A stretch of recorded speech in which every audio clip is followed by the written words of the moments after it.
Hello, my name is Paula Johns, and I'm the Director of ACT Health Promotion. I'm talking to you from Brazil, and I hope you're enjoying the conference. We are going to talk here about the role of the alcohol industry in national alcohol policy making in Brazil. To start with, let's have a look at the dimension of the problem here. Almost 21% of the population makes harmful use of alcohol, according to data from 2020. And that results in social, economic, and environmental and health burdens. A significant proportion of the burden of disease attributable to alcohol consumptions stems from both intentional and unintentional injuries, including those caused by road traffic accidents, self-injury, interpersonal violence, and suicides. During the COVID-19 pandemic, the alcohol consumption has increased a lot in the country, and also due to the social isolation, to depression and mental health issues, and the sensation of loneliness from a lot of people. So the proportion of people, according to a behavior, an inquiry about behavior in the country dated from June 2020, a proportion of people that has increased their consumption of alcohol, regular alcohol consumption, had an almost 20% increase, 17.6%, which is really disturbing data. Another thing, just to put into perspective the conversation we're having here, it's about who is the alcohol industry in Brazil, particularly the beer industry. We are actually, I'm not proud to say that, amongst the 6 of the Brazilian richest men, 3 of them are from the alcohol industry, and they have the same wealth as the poorest 50% of the population, which is around 100 million people. The population in Brazil is around 200 people. So, and the richest 5% of the Brazilian country, of Brazil, have the same income as the remaining 95%. So inequality is a major issue in Brazil. And the power, you can imagine that the power of those guys is really huge when it comes to policy making, as they are they control a lot of the resources, existing resources in the country. And they're also responsible for many of the fusions that are happening in the field of alcohol. We have also been monitoring the corporate social responsibility activities of the alcohol industry during the pandemic. And we have every 3 months, we issue a newsletter which is called Monitor Act. And we have it both in Portuguese, Spanish, and English. And the last issue is from September 2021. And I'm happy to share with you the link of the Monitor Act newsletter, because we always have stories about the alcohol industry and what types of activities they are doing to do some healthy washing of to disguise the harms of their products. Another thing that we observed during the pandemic is that the huge investment done in musical live streams, which is a market that became a niche market that became really the new trend during the pandemic. There were really lots of lives particularly in the beginning, the first month. There were I'll stay at home festivals, and some of the major Brazilian artists, and they would also feature their lives and it will become available in their profiles and in other channels, and with heavy sponsorship from the alcohol industry. And it drew a lot of attention, and actually data from the reports from the alcohol industry themselves shows that the returns they had with that were in some situations even better than the types of returns they had, for example, in a sponsorship of World Cup and other stuff. So they had it was a really successful marketing for them to fund those lives particularly in the first month of the pandemic, but that's still going on, but it was much stronger in the beginning.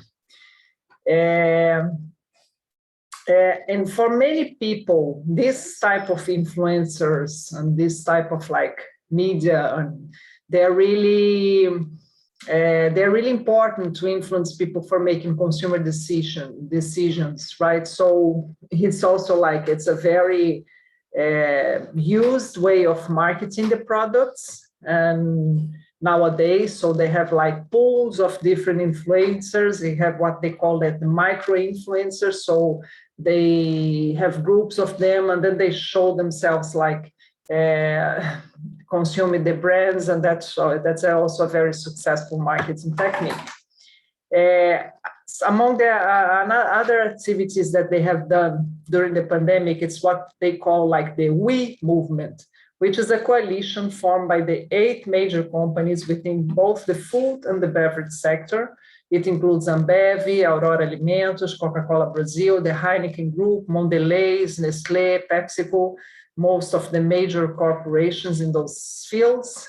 And they are supposed, and their intention is to support small retailers when business starts to reopen. So they're really putting themselves out in the field as the saviors of like the economic crisis that also came together, that really came strongly together, the pandemic.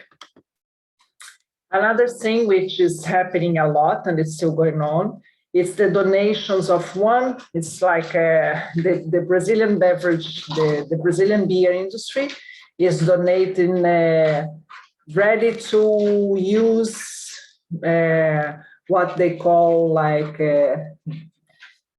food, but it's not real food, right? It's something like it's a kind of ultra processed food thing that can be consumed as food. Like it's like a chocolate milk, but they allegedly with lots of nutrients being distributed by the beer industry for the families in situation of like food insecurity. And just to mention that Brazil, unfortunately, is back to the hunger map. We have about almost 20 million people that are going hungry every day. And we have over 100 million people in Brazil that are in a situation of food insecurity. And Ambev, the biggest Brazilian beer industry, it's like really playing like the good guy role of distributing like this ready to drink chocolate milks with nutrients. Another thing that they are doing, it's like they are like the cold boxes used to maintain the vaccine in the right temperature. They are donating that to the National Program of Immunization. They also done lots of things to donate alcohol gel and after alcohol and lots of other things in connection with the pandemic. So both the alcohol industry and many of the others have really used the COVID pandemic to boost their corporate social responsibility activities. But let's look at the cost of alcohol in Brazil. This data, it's not that recent, but it gives us a general picture of how much it costs for the Brazilian GDP. And here we are talking about the harmful use of alcohol. So this cost is much bigger than that. So it loses about 70.3% of its GDP, which is about, with data from 2014, it's about like, that's around almost $100 billion. On the other hand, the brewing segment with annual sales of 70 billion collects only 21 billion in taxes per year.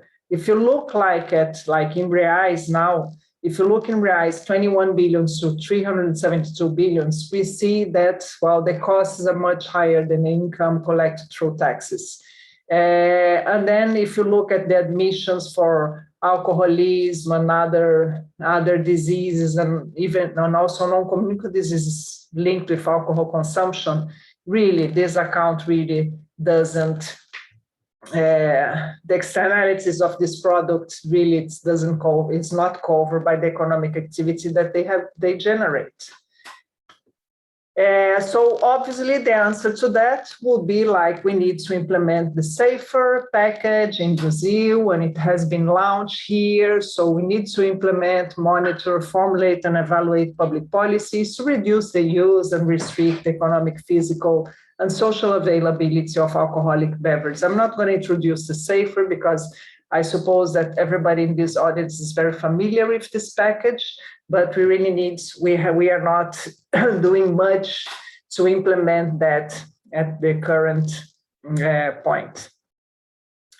So what do we have so far? We have a national alcohol policy since 2007, and we have a strategic action plan to cope with non-communicable disease, NCDs, non-communicable disease in Brazil, that goes from 2011 to 2030. But we really need further and more substantial efforts because the most important regulatory measures, they are not like, they are not strongly emphasized, or they are not even there in some cases. And actually, what we are doing so far will not be able to reach the targets, not even the targets that we have in the SDGs, the Sustainable Development Goals. And they receive like fiscal policies, it's a must. We need higher taxation for alcohol. This is really accepted among the population in general, even among policymakers. But the alcohol industry receives billions of dollars every year through tax breaks and marketing subsidies and other incentives. In the particular case of Brazil, there is a situation in which this major beer industry, it's located in a tax-free zone in the Amazon region, and they receive so many benefits that the Brazilian Revenue Office says that they have like a negative revenue from the beer industry and also from the soda industry. And here, like the beer and the soda industry, it's the same. I mean, the beer industry also produces sodas. So they have like a negative taxation of those products because of the fiscal benefits that they have. How does it look like in terms of the regulation of advertising?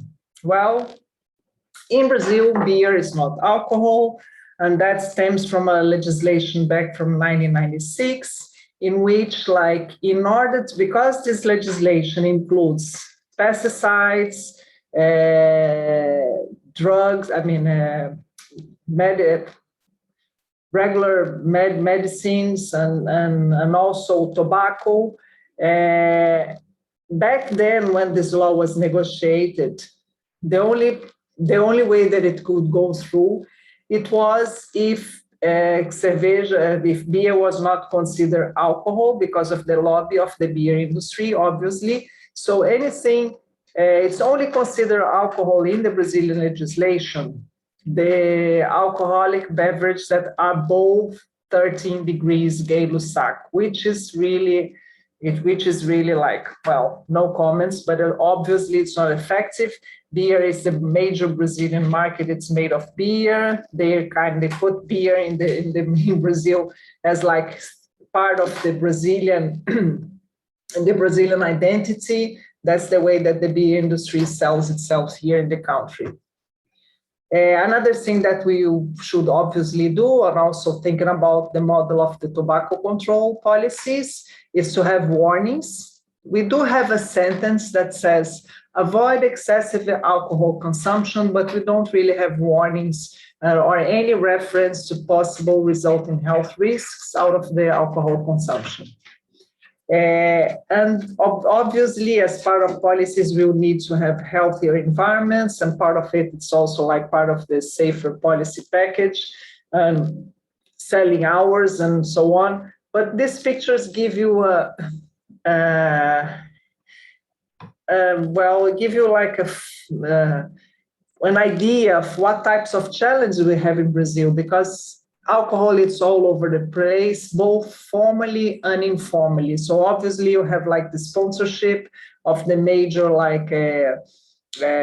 alcohol industry manufacturers that they give the fridges for the restaurants and so on. But you also have all these informal settings in which, for example, this one with the colorful bottles, it's like a type of like the Brazilian cachaça sold in the streets. And you have also, when you have like in the beach or when you have events in the streets, you have like all these like individual sellers that for them it's a source of income to sell, and you have this all over the place. So I mean, regulation of like the environment, it's a big challenge in Brazil. And here are some examples of how the marketing is being done at the moment. And there is a lot of like, there are lots of like drink with moderation. One of them is about know how to drink. And they put out, these are some examples. It's a sample of social media posts in which it's all about, oh, if you drink a beer, drink drink a glass of water, please. And then if you like, you need to know how to drink wisely and with moderation, and all these healthy like explanations. And they promote exercise and consciousness, awareness. So you have to have awareness how to manage your own life. So there's a lot of that going on. But my favorite, this one it talks about like lead your life wisely. Consciousness is always the best way.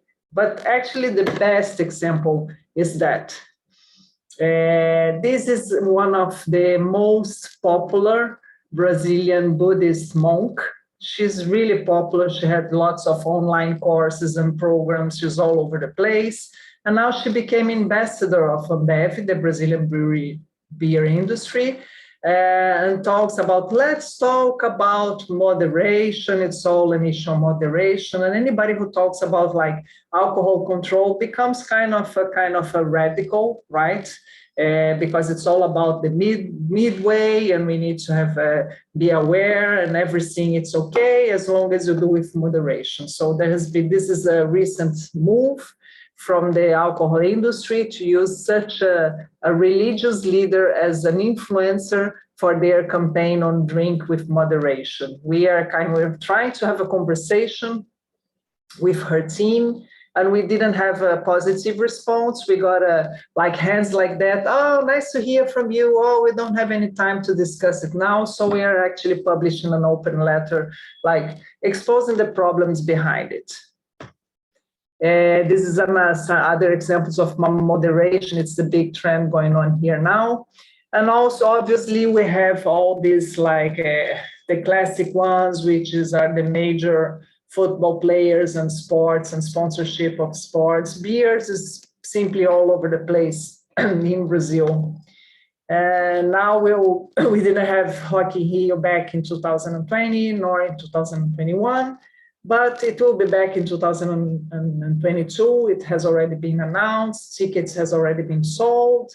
And there is a lot of, of sponsorship there and collaborations with sports. And it's just like Heineken just became, it's one of the big in Brazil now. I mean, it's a really big competitor to the Brazilian brand, and they also have operations in the tax-free zone of the Amazon, which I mentioned before about the fiscal incentives received. So in a nutshell, beer is all over the place in Brazil, and it's a real huge challenge to regulate it.